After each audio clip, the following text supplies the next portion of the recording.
3 үеэрээ мал маллаад ингээ нутгалаад нэгээрээ байж байгаа.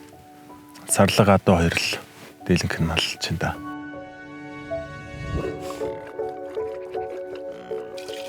Урангаа уян сумд одоо ингээд мал маллаад малынхаа цагаа идэх боловсруулаад мал мах тэгээд зуны цагт нь аялал жуулчлал тэгж л амьдарч байна да.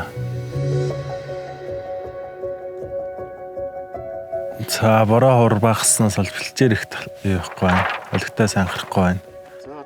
Ер нь тэгэл бэлчээрэн тахлахгүй тулд ер нь зөндөл нөгөө л юм да. Хүүсэн амин орлого хотрын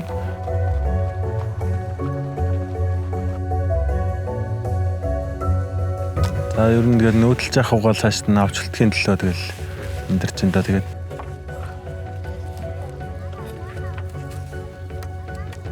малыг бол ерөнхийдөө бол малчин хүн гэдэг чинь ерөөсөө малаан л хайрлж тэгж л юм да. Ер нь хайрлал ерөөсөө өөрөөсөө илүү л хайрлалтай малыг бол.